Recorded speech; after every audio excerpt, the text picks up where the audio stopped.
میرے دماغ میں ایک اور بات آئی. اقبال صاحب یہاں بیٹھے ہیں, پروفیسر صاحب, ڈاکٹر صاحب بھی ہیں. میں ایسی سوچا تھا, ایک بڑی میں عام سی بات کرنے لگا ہوں. ظاہر سی بات ہے عام دنوں میں جب ہم نے یہاں ہر وہ مسئلہ ڈسکس کیا ہے جو لوگوں نے ہمیں کہا کہ یار یہ تو مسئلہ کسی لائر سے ڈسکس کرنا چاہیے تھا. میں نے کہا اچھا, میں نے کہا ٹھیک ہے, تو خیر چھوڑ دیں اس بات کو. سو اینی وے, جیسے ہی عید ہوتی ہے میں نے بہت سارے لوگوں کی طبیعت خراب ہوتے ہوئے دیکھا ہے. اتنا کھا لیتے ہیں صبح اٹھ کے. اقبال صاحب میں آپ سے یہ کہہ رہا ہوں کہ سمجھ رہے ہیں نا آپ میری بات, وہ صبح سے جو پاگل ہوتے ہیں لوگ, تو وہ ایسے اپسیٹ ہوتے ہیں, ان کی پوری عید کا دن اپسیٹ ہو جاتا ہے, پورا دن خراب ہو جاتا ہے, اور وہ بس سمجھ لیں گے ہوتا کیا. تو اس پہ کیا حکم ہے, یا اس کا بھی اوبویسلی کوئی نہ کوئی ہمارے پاس ایگزامپلز موجود ہوں گی. بسم اللہ الرحمن الرحیم. شکریہ فیصل بھائی, اللہ تعالیٰ آپ کو برکتیں عطا فرمائے. آمین. میں اس سوال پہ بھی آتا ہوں جو آپ نے شروع میں تمہید میں کہا تھا, کثر نفسی عاجزی کے لیے آپ نے علماء کے سامنے اپنے آپ کو پیش کیا. علماء میں شدت نہیں ہوتی, علماء جو ہیں اصل ان میں شدت ہے نہیں. ہم جس کو شدت سمجھتے ہیں وہ ان کا عشق رسول ہے. ہاں, وہ ان کا عشق رسول ہے. یہی ڈاکٹر عبد القدیر خان نے بات کہی, یہی ڈاکٹر علامہ اقبال صاحب نے کہی اعلیٰ حضرت امام احمد رضا خان کے بارے میں, کہ ہم سمجھتے تھے کہ امام احمد رضا کا فتاوی رضویہ دیکھا اتنی بڑی شدت ہے. انہوں نے فرمایا اس چیز کا نام, شدت کا نام جو ہے وہ عشق رسول ہے. تو پھر میرے بھائی پروفیسر صاحب بات کر رہے تھے ایمان کے بارے میں. دراصل ایمان نام ہے محبت رسول کا. سبحان اللہ. سرکار صلی اللہ علیہ وسلم کی غلامی کا نام ہی یہ ایمان ہے. مجھے تو صدائے رسول میرے کانوں میں پہنچی ہے, آمنوا باللہ, یہی پہنچا ہے کہ اللہ پر تم ایمان لاؤ. تو مجدد الفسانی نے بھی وہ ارشاد فرمایا تھا مکتوبات شریف میں, من خدارا کہ می شناسم خدائے محمد است, کہ میں نے اگر اللہ کو پہچانا ہے تو وہ رسول اللہ صلی اللہ علیہ وسلم کے ذریعے سے پہچانا ہے. تو پھر ایمان اسی چیز کا نام ہوا. حضرت بایزید بستامی رحمت اللہ تعالی علیہ فرماتے ہیں, چشم بند و گوش بند و لب با بند, گر نہ بینی سر حق برما بخند. کہ لوگ ایمان کے بارے میں پوچھتے ہیں, فرمایا نبی کریم صلی اللہ علیہ وسلم کی ذات مقدسہ کے آگے آنکھیں کان بند کر دو, غیر مشروط ٹوٹ کر محبت کرو حضور سے, اسی کا نام ایمان ہے. آپ جب آج ان علماء کی بات کرتے ہیں, دنیا آج صوفی ازم کی طرف بڑھ رہی ہے, صوفی علماء کو دیکھ رہی ہے. ہمارے مہربان ہیں مفتی تقی عثمانی صاحب نے مجھے ایک کتاب دی تھی جہاں دیدہ, بڑی پیاری کتاب ہے. انہوں نے لکھا تھا کہ میں ڈھونڈتا تھا کہ صوفی علماء مجھے ملے, میں صوفی عالموں کو ڈھونڈتا رہا.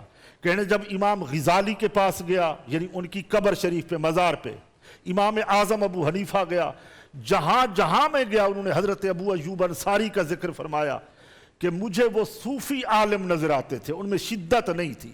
یعنی اللہ کی مخلوق کے ساتھ پیار کیا ہے, اللہ کی مخلوق کو جوڑا ہے, توڑا نہیں ہے. الخلق عیال اللہ, کہ مخلوق اللہ کا کنبہ ہے, خدا کے کنبے سے محبت کرو, اس کی ذات پات ان کے معاملات کو نہ دیکھو. تو میں یہ سمجھتا ہوں کہ اگر اس طریقے سے حضرت بایزید بستامی فرماتے ہیں میں اپنے نفس سے لڑا ہوں, نفس امارہ سے. فیصل بھی ہمارے دشمن تھے دو, ایک آج کل رمضانوں میں قید ہے, اس کا نام شیطان ہے, ایک نفس امارہ ہے. عید کے بعد دوسرا دشمن بھی آ جائے گا میدان میں. ہمیں مقابلہ تو کرنا ہے, کھانے میں پینے میں اعتدال پسندی کرنی ہے. ویسے تو روزے بڑے برکت والے ہوتے ہیں. حضرت ام المومنین ہماری ماں حضرت ام حبیبہ رضی اللہ تعالیٰ عنہ فرماتی ہیں کہ اللہ کے رسول نے روزے رکھنا شروع کر دیے شوال کے بعد. اما عائشہ فرماتی ہیں کہ حضور شعبان میں زیادہ روزے رکھتے تھے. ہر زوجہ محترمہ نے رسول اللہ صلی اللہ علیہ وسلم کا عکس کیچ کیا ہے, حضور کی قولی فعلی زندگی کو دیکھا ہے.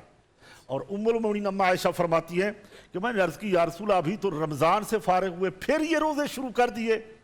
تو حضور نے وہی جملہ کہا جو اما عائشہ صدیقہ کے بارے میں کہا تھا, فرمایا کہ کیا میں اللہ کا شکر گزار بندہ نہ بنوں. اگرچہ یہ فرض ہیں روزے رمضان کے. دیکھیں صوفی یہ کہتے ہیں کہ رمضان کا چاند دیکھ کر روزہ رکھو اور شوال کا چاند دیکھ کر افطار کرو. صوفی عزم میں یہ ہے کہ رب کے جلال کو دیکھ کے روزہ رکھو, اس کے جمال کو دیکھ کے افطار کرو. واہ. دل کو ایسا بناؤ کہ اغیار کی اس سے بچا کے اس کو وہ یار کے لیے تیار کر لو, کہ دل تمہارا صاف ستھرا ہونا چاہیے. بایزید بستامی فرماتے ہیں آخری بات, نہیں بڑی خوبصورت بات تھی اور یہی جلال اور جمال والی بڑی خوبصورت بات. صوفیات جو آپ فرماتے ہیں شدت ہے, علماء میں شدت ہوتی نہیں, عالم ہو اور وہ شدت پسند ہو, کما حق کا ہو. ہم نے مفتی تقی عثمانی کے ساتھ میں نے پروگرام کیے, مولانا شہنشاہ نقوی کے ساتھ ہمارے پروگرام ہوئے, سب کے ساتھ ہوئے. ہمارا جو اپنا موقف ہے, اتنی ہمت ہونی چاہیے سننے کی اور سنانے کی, قوت برداشت ہونا چاہیے. میں نے حضرت امیر المومنین امیر معاویہ کا ذکر کیا, انہوں نے سنا سماعت کیا, ایک حدیث کوٹ کی میں نے وہاں, مجھے داد دی گئی, شابش دی گئی, بلکہ اٹھ کر میرے ہاتھ چومے اور انہوں نے مجھے گفٹ دیا کہ یہ جرت پیدا کرنی ہوتی ہے, اور جرت وہ پیدا کر سکتا ہے جس کے اندر یہ دولت ایمان ہوتی ہے. تو دولت ایمان نبی کریم صلی اللہ علیہ وسلم کی محبت کا نام ہے. حضرت بایزید بستامی فرماتے ہیں 10 سال اپنے نفس امارہ سے لڑا ہوں.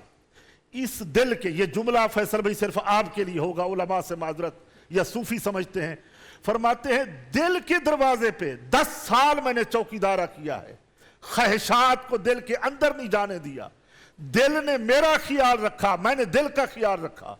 10 سال گزرنے کے بعد ہماری صلح ہو گئی نفس سے, اب مجھے دل کا پتہ نہیں ہے, دل کو میرا پتہ نہیں. واہ واہ واہ. یہ صوفی عزم ہے, اس سے بات بنتی ہے. تو ہم یہ دنیا کو پیغام دینا چاہتے ہیں, شدت میں کچھ نہیں رکھا, کیا لڑائی جھگڑے فسادات میں, اور ہمارا ملک پاکستان تو ویسے اس کا متحمل ہو نہیں سکتا.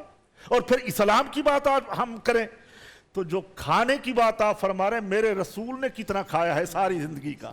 مفتی صاحب تو وہ حوالہ دے رہے تھے نا فطرہ کا, 2.25 کلو آٹا, یا جو علماء فرماتے ہیں غالب غذا جہاں پہ کھائی جا رہی ہو اس کا فطرہ دینا چاہیے. ہمارے ہاں 170 روپے بنتے ہیں.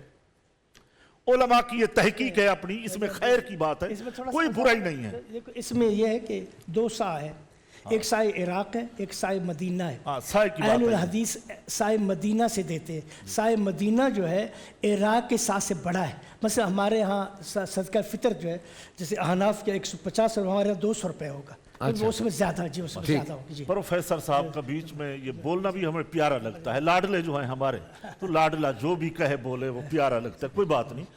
ایک تحقیقی بات آ گئی, لیکن اعلیٰ حضرت امام احمد رضا کا فتاوی رضویہ شریف, بہار شریف, دیگر جو ہماری کتب ہیں فقہ کی, ان کے اندر یہی تحقیق آئی ہے کہ 2.25 کلو آٹا, اس کے اوپر کوئی شٹانگ بھی ہے, یعنی اس پوری تحقیق کے اندر 170 روپے فی کس کے حساب سے, یعنی جو گھر کا سربراہ ہے وہ اپنے بیوی بچوں کا بھی ادا کرے گا, خود کا بھی ادا کرے گا.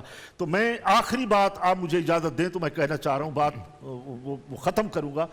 پیغام یہ ہے کہ نبی کریم صلی اللہ علیہ وسلم کی خوراک کو ہم دیکھیں, حضور نے کیسے کھایا ہے. جب ہم حضور سے محبت کرتے ہیں, میرے رسول نے کیا دن میں 3 بار کھایا ہے.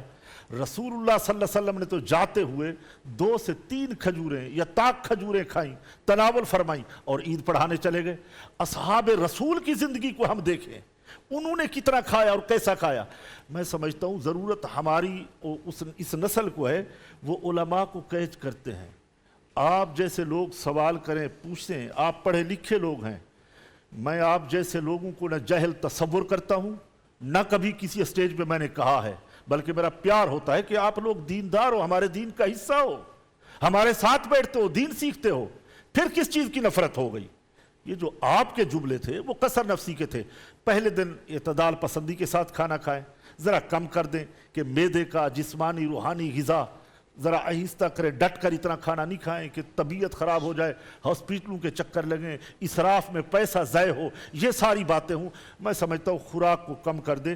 11 مہینے اور پڑے ہیں, پھر رات کی دعوتیں بھی ہوں گی, ہوٹلیں بھی ہوں گی, مرغ مسلم بھی ہوں گے, سب چیزیں چلتی رہیں گی. لیکن یہ 1-2 دن کی بات ہے, اس میں تھوڑا اعتدال پسندی کے ساتھ کھانے کو تناول فرمائیں. جو کچھ بھی ہے بچوں کے ساتھ بیٹھ کے, یقیناً وہ عید کرنی ہے, لیکن عید کو آپ ایسا نہیں بنا دیں کہ پھر وہ سب کی عید خراب ہو جائے اور گھر کے سربراہ کو لے کے ہسپتال میں بھاگتے رہیں کہ وہ بھی یہی کہیں گے کہ آج ابا جی نے سب کی عید خراب کر دی ہے. بالکل جی. اور جہاں ایک روحانی بات ہے رمضان کی، اوبیسلی جو ہے حقیقت، جو روح ہے وہ ہے، بالکل اس میں کوئی دوسری رائے نہیں ہے. لیکن وہیں ایک سائنٹیفکلی اوبیسلی آپ پورا سسٹم ڈیٹاکس کرتے. بول انٹرٹینمنٹ کے شوز دیکھنے کے لیے ہمارے چینل کو سبسکرائب کریں اور بیل آئیکن پر کلک کرنا نہ بھولیں.